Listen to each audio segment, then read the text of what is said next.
Sveiki, esu krepšinio komentatorius Vaidas Čeponis. Taigi šią savaitę mūsų laukia labai daug intriguojančių rungtynių. Pabandysiu jas paanalizuoti, paprognozuoti mačų baigtį.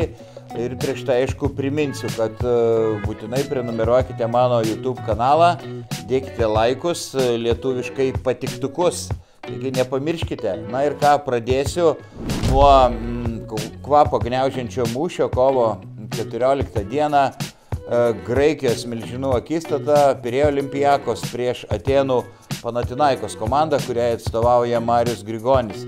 Beje, abi ekipos neslėpia ambicijų šį sezoną pakovoti net dėl čempiono titulo. Tačiau dabar svarbiausias tikslas patekti į pirmąjį šešetą ir išvengti abiem komandoms įkrintamųjų rungtynių.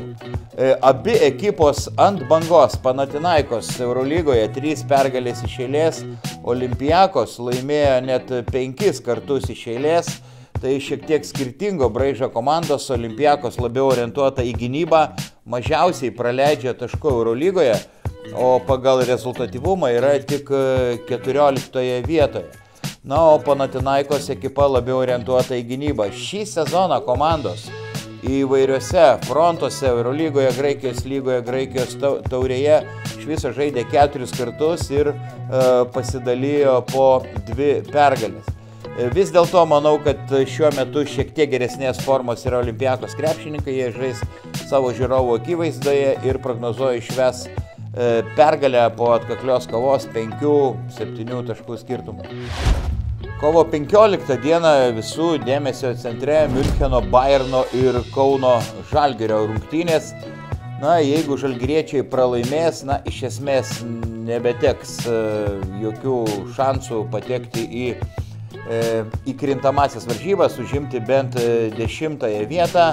Na, Bayernas yra įkandamas varžovas, turi gana ilgą suolą, bet neturi labai ryškių lyderių. Naudingiausias žaidėjas, veteranas Seržas Ibaka, manau, įkandamas riešutas yra žalgiriečiams. Vienu aspektu labai pavojingi bavarai, jie pirmauja lygoje pagal atkovotus kamuolius, taigi kauniečiams reikės labai gerai atsitverti nuo krepšio, tačiau Žalgiris taiklumu pranoksta varžovus, pirmiausia, tritaškiais metimais.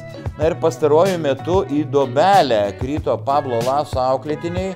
Jie netgi Vokietijos lygoje namie pralaimėjo vidutiniokui Fechtos klubui, Eurolygoje triuškinamai nusileido neblizgančiam Stambulo Anadolu Efes.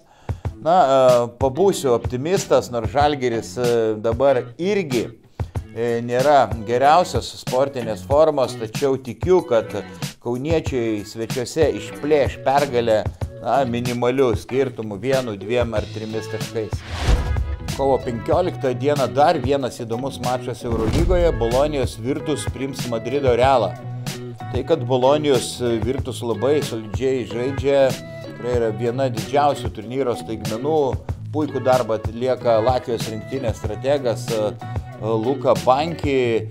Tikrai nėra didelio biudžeto komanda, neturi labai pajėgios sudėties, tačiau žaidžia puikiai.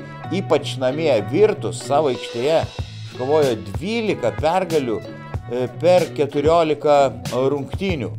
Na, dabar atvažiuoja, galim sakyti, sužeistas žvėris Madrido Realas, Eurolygos lyderis, bet madridiečiai suklupo 3 kartus iš eilės ir juos jau nuo 2 vietos skiria 3 pergalės.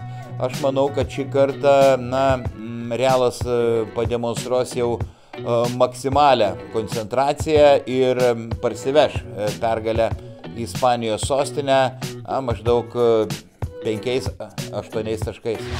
Kovo 17 dieną Lietuvos krepšinio lygos rungtynėse tikras desertas. Vilniaus Wolf priims Panevėžio 7bet Lietkabelį.